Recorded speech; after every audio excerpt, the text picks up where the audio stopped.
But anyway, so the point of the Mercedes rear wing is, this was mentioned in Brazil, but that basically Red Bull didn't want to do it in Brazil. What they were saying is they're talking about the Mercedes rear wing and they're talking about how much they hate it and all of this stuff. They were going to protest it after Brazil into Qatar, but the gap in Qatar wasn't as big as they thought it would be, so they didn't mind as much.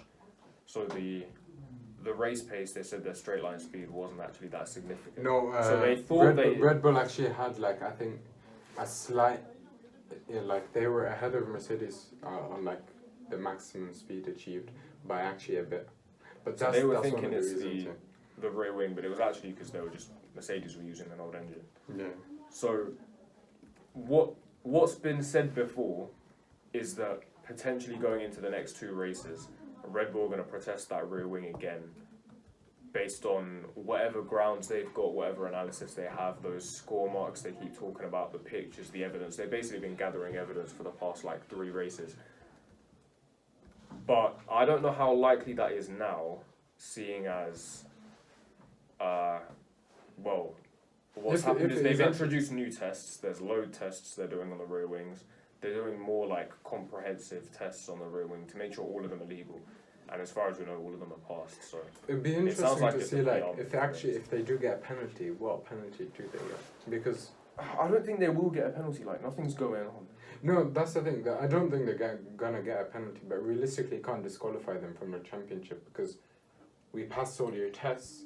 But this is the thing. This is a grey area where they've passed all the tests, but maybe they have like a tiny bit of technology that is giving them extra. If they found a grey area in the what's it called, in the regulations, and they've taken advantage of that, they can't penalise that. Exactly. I think that's what's happening where they actually probably is. Same with the engine. Probably. They've put a piece of technology that is kind of manipulating the rear wing a bit extra than it should be. Maybe. But I don't think they're gonna risk kind of like big penalties now, especially because the penalty could be like applied maybe to next year or something like that. I don't think they want to risk that. Did you see what Lewis said about also like the car for next year? I think I saw this quote about. Yeah, he was talking about they're basically doing great work in the simulator and this. He said there's no point using the simulator for next year's car because of how much progress they've been making or how quickly they've been developing next year's car or something. Yeah, but to be fair, the engineers they have are like the best, basically. No, and even the thing is with the new regulations is these cars now, because we've had these regulations for so long, they've been optimized. So let's say Usain Bolt at his peak of his career does 300 meter sprints. They're all gonna hit around the 10-second mark. We'll say like 10 seconds, something like that. Whether I don't know how often you run a 100 meter sprint in your life, but let's say you haven't done it in the last year.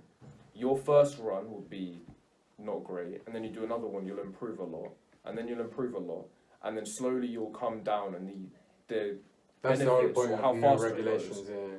So the new regulations is starting again. So the gains are massive, and then slowly they all come together and find the peak performance because they all manipulate the rules and they all find the loopholes and all of this, and they find the best way of doing it. We are now at peak performance. It's interesting because I said peak performance this last year, to be fair, but it's interesting because... Oh yeah, because they changed it, yeah. It's interesting because... I forgot what I was going to say. Like, this is the first time in history where they're not changing the regulations to make faster cars, they're changing it to make actually slower cars that are better for racing. But that's interesting because I reckon by the end of the year, the cars would have actually bridged that gap. That's what they're saying. By the start of the year, they'll probably be equal on pace. They said a 10th down, but by the time it's the start of the year, they'll probably be that's the thing. Almost I think by the the end of the year, regulations, they say they're going to be slow, like half a second slower. I don't see that. The regulations said they'd be 2 to 3 seconds slower, and then quickly they changed it like a couple weeks ago, saying, "Oh no, actually they're probably just going to be half a second behind."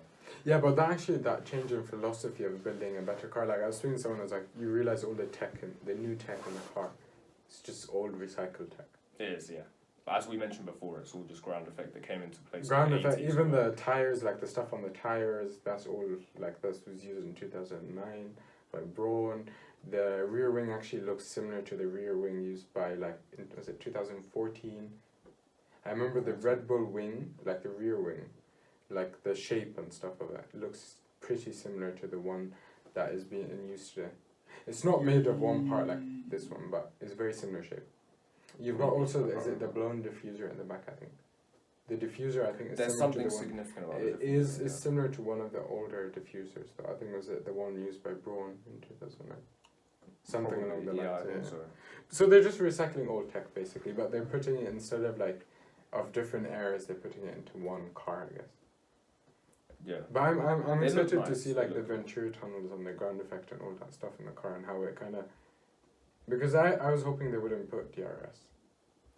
Yeah, you'd think the whole point of DRS is it was a temporary fix, but Yeah, they're still but keeping I was it. hoping they'd remove it and then, if necessary, put it back in. Yeah, I guess they're gonna have to wait and see. Maybe they'll get rid of You know, it. it'd be interesting if they did DRS where, like, I was gonna say something. It's like, you know, the Formula E where fans, you know, I don't get that. No, we're not doing all of the You know, Formula E stuff no, I like was that. joking. You know, Mad Max thing where if you pass over a pothole, you get like the extra. It's not Mad Max. It's the prison one. It was Statham. I don't know, but now I'm thinking of Mario Kart Blue Shells to be honest. Yeah, it's something similar. But basically, actually, that's one of the reasons I'm never gonna watch Formula One, because you gain Formula performance Formula E. Because people vote for you, so you get an extra. What are you talking about, bro? What? Yeah. That and then I'm looking forward more to the new engine regulations than the new technical, like the car regulations, because they're gonna remove the MGH, and I'm just excited to hear that engine just like roar. Like you know, people now like have watched F1 recently. They hear the engine, they're like, "Oh, this sounds great." Do they? But you've never heard the old engine. That's No, why. yeah, you If you can't. go hear that 2008 kind of like engine, it's just special. Bro. It's just so nice. Like I that. can't get the vacuum cleaner sound out of my head. Like if you listen to the Alpine, it is a vacuum cleaner, and the rest of them sound equally like vacuum cleaners. What are your thoughts on like Drive to Survive? The idea of essentially using Drive to Survive to get new fans in. And essentially, Formula One is a lot more popular today than it was, say, like before Drive to Survive. There are a lot more people interested, a lot more people are watching. Like the effect that has had on, like, say, the sport. Because I think it has massively, like, a lot of my friends who've never watched Formula One are coming and, like, they're speaking to me after they're interested. And it's like, that's nice. But, you know, online, basically, you got a lot of, like, Lewis and Max fans who basically... You get what I'm going to say. Yeah, essentially, they have no clue what they're talking about. And essentially, I think you get it a lot of like maybe Lewis and Max specifically, where they don't know what they're talking about, and I think it leads to other people just getting fed up and hating that driver, because those fans who have no clue what they're talking about just because they've watched Drive to Survive are just like chatting nonsense where they don't know what you're talking about. Just don't comment. Yeah, the problem is with the people. They're quoting When wrong they think regulations as well. That's the issue. You know, like. When people think they know what they're talking about, it happens a lot in football. Like it's gonna happen eventually in F1. Like when people think they know what they're talking about, but they really don't. You get some of the worst takes ever. Like there's actually an F1 account now for worst F1 takes. Maybe I'll get some screenshots up for the next episode. We'll come up with something. Highlights of the week. Cyril is finally getting the tattoo he promised. Yeah, 5 hours ago we got the confirmation. Confirmation on Daniel's Instagram. The picture of Cyril on the thing. It I'm took him surprised a he followed really through long with it. time though. Yeah. So for people who don't know, Cyril Abibel was the Renault team principal back when Daniel moved over, and before that. So when Daniel moved over, it was 2019 for the 2019 19 and 20. So in the 2020 season, he made a bet with Daniel Ricciardo. If they got a podium, he would get a tattoo of his choice. No, 3. If he got 3. Was it 3 podiums? Yeah, 3. I thought it was just Daniel one. got 3. Daniel got 3. I'm pretty sure it was just one. No, it was just one. No, it's 3. The bet was one, but Daniel ended I up watched with 3. Drive to Survive. Oh no, I admitted to. The bet was. I'm pretty sure the bet was 1, but know. Daniel ended up getting 3 anyway. Oh. But either way, so the bet was 1. Daniel ends up getting 3 podiums. And now eventually he's actually going to do it. Daniel's posting a video about. By the time this is up, Daniel would have posted the video about the tattoo. And yeah, I'm surprised he's followed through with it. But it's a shame he's not in F1. He kind of mysteriously disappeared last year. He was fired from Renault. But he was a good character. No, he wasn't. He was funny to watch. There was that one conversation with him and with him and Christian Horner. That was funny. That little back and That's the forth. thing. It's funny because everyone used to like mock him in the paddock, basically. Like that was the funny. Like you have him there just because he's kind of like everyone's kind of laughing at him. But other than that, it's like it wasn't really that good as a team principal. Yeah, as a team principal, I mean, It's the Renault's same with going like nowhere, Haas. Like Gunter Steiner needs to leave. Oh no, he's a complete joke. Yeah, realistically, he's talented, and I know he has some sort of good credentials. Yeah, I've heard something about his credentials. but he shouldn't be like. I think he's managed a team long enough for them to realize that he shouldn't be managing a team. Like he's not achieved anything. That's true. Like okay, he did well in those few years, but I think at the end his management this year, obviously of Nikita, the team, the last few years where the performance has gone down, I think has shown that maybe he was capable of taking that team and getting good results, but once it started going down, he just he lost it all basically. Mazepin's dad, next team principal. Yeah, apparently Mazepin's dad, I saw an article about this, is gonna be paying people like bonuses and stuff for them to stay with Haas next year. That's just embarrassing. You know who could actually try to do that? Yeah. Mercedes. Recently, they have lost their their head of aero to Aston Martin. They lost the head of aero to Aston Martin. They lost the head of Mercedes HPP, the high performance. High performance powertrains. They lost him, and as soon as they lost him, they started having engine reliability issues. It's just the downfall of Mercedes. Valtteri has taken 6. To be honest, if I'm being honest with you, I think they're gonna win this year, and I don't see them like. I see them either dropping performance from next year, or I don't see them winning from next year essentially. I think they'll be competitive. I don't see them winning. I'd say they'd fall into like where McLaren is. No, I don't think that much. I think it'll still be like I think from next year I think we'll have like 1, 2, 3, 4 be very competitive, and then the midfield or 1, 2, 3. I think they'll be in that 1, 2, 3, but I don't think they'll have the best. Ferrari domination coming up. No, I think because that's the thing. Mercedes now has the option of building kind of long-term project where they almost because they've reached like in terms of number of like championship wins and stuff like that, they're very close to like big teams. Like I think they're close to Williams. Yeah, and then from Williams they have like McLaren, and then McLaren it's Ferrari basically. So they're quite close to that. So they have the chance to build a long-term project where they essentially they become kind of a synonym of F1 like Ferrari has become. But that's going to take a really long time. Yeah, and they're going to experience like these drops in performance. But I think it's how you go up again after that will tell them like how good the team is. Because Ferrari, they have these bouts where they go down, but they relatively like they went down last year, but now they're okay. Ferrari always comes back. Yeah. Yeah. So it'd be interesting to see if they go down, then it's sold, or is it are they just going back to? I think they'd sell it. The HPP thing. But that's I reckon they're probably like.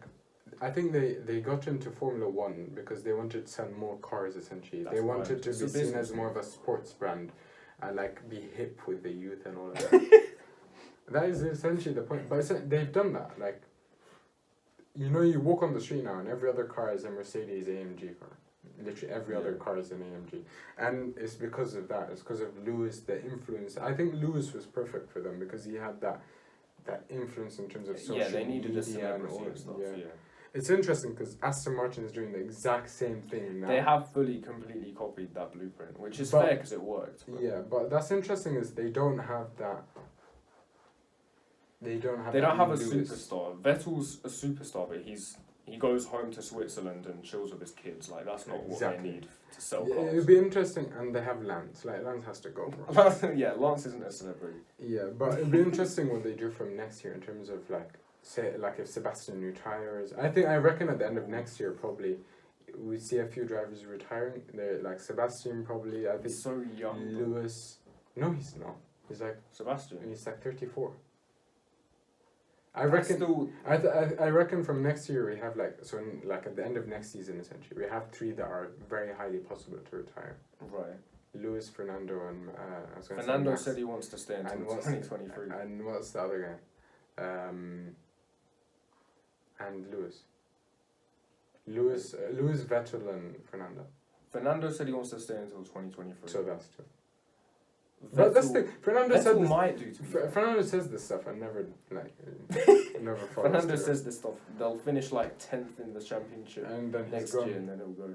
Yeah, but maybe. Vettel, I think, is the most likely to go. I think it's Vettel and Lewis are quite close, and then Fernando. But I think it's only, I only think Lewis is very likely if he wins this year. Yeah, I think if he wins this year, then I think he'll retire next year. He'll experience the new regulations, and then he'll have fun in the new car and then leave. Exactly. I see that. As in just go out there, enjoy it. You don't have to win. I've got like 8 championships, 100 and whatever wins, however many podiums, crazy amount of points. But